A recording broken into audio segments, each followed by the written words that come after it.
As it proves, today is the day we were meant to learn the true identity of Deep Throat, a secret which Washington Post journalists Bob Woodward and Carl Bernstein promised they would keep until the man or woman had passed away. Instead, he outed himself 33 years after Watergate, admitting, quote, "I'm the guy they used to call Deep Throat."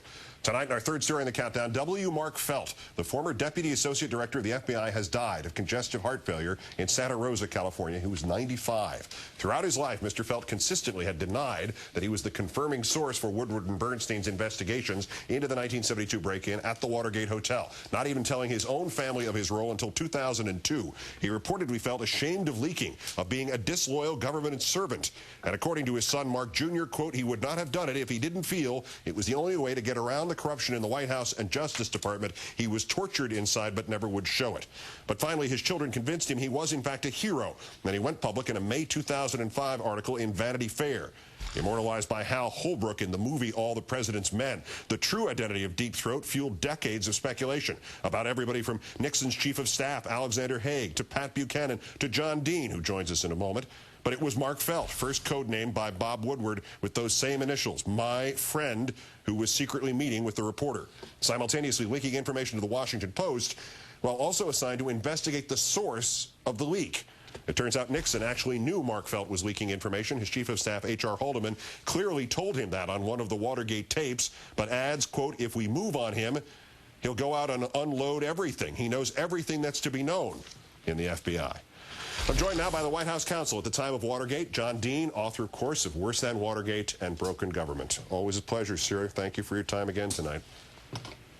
Thank you, Keith. Mark Felt struggled for decades with his identity and his legacy as Deep Throat. Now that he's gone, what do you think that legacy is? Place him in history for us. Well, as you said, we did know he was leaking. In fact, he had a reputation in the Department of Justice, was not very favorable. Some called him a white rat because he did leak a lot. I think because of Watergate and his role of Deep Throat, a lot of people are going to consider that very heroic. People who are still Nixon apologists are not going to feel that so heroic. I personally think it was very daring, very important, and indeed he changed history by at least supporting Woodward and giving him comfort in what he was doing and making sure the stories were published.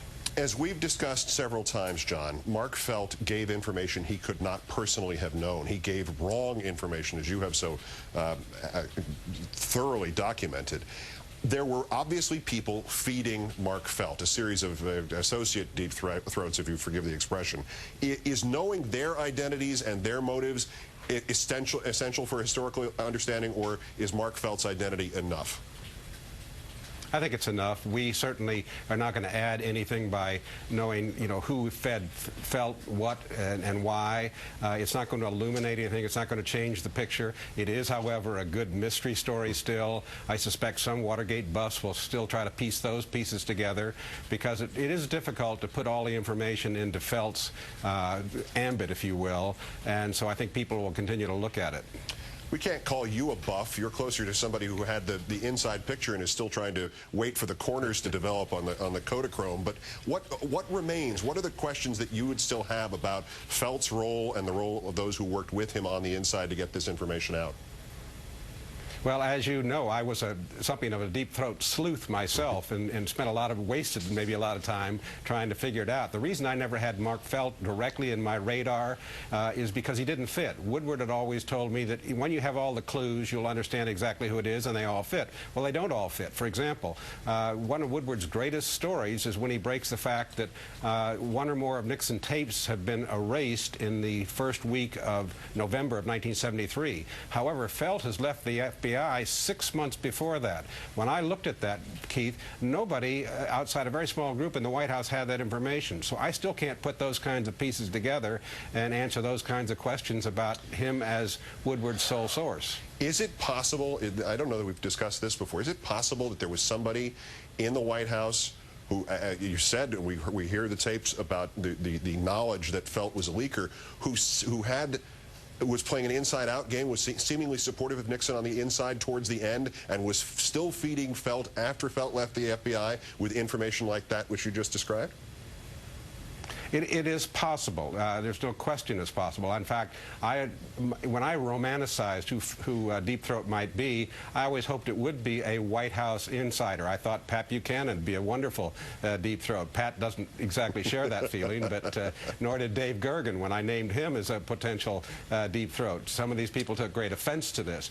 But I think it's very possible that somebody could have, or indeed in the particular story I'm talking about, Woodward identified all those people for that, the sources for that story, as White House sources, so it may well be a little bit of journalistic license, if you will.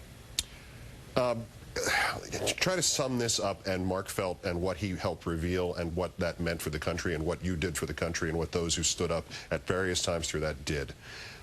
That aside, you have pointed this out already and many times in many other conversations, that this is just an extraordinarily fascinating mystery story, even if it weren't a political mystery story. What is left? What is the secret that remains to this that you would like to ask whoever actually could supply the correct answer? Well, Keith, we certainly know why they broke in, and we know it was an act of stupidity, a very foolish fishing expedition to find information on Larry O'Brien. We know why it was covered up, because there was a similar foolish break-in into Daniel Ellsberg's psychiatrist's office by the same people who have been arrested at the Watergate. What we don't know, and what we still may find out, is Howard Baker's famous question, what did the president know and when did he know it? There are still tapes coming out in the next couple batches that could well tell us much more about Nixon's actual knowledge. So those kind of interest me. Yeah, given that the country survived, I guess this is the gift that keeps on giving. John Dean, always my pleasure, sir. Merry Christmas a little early. Take care. Same to you, Keith. Thank you.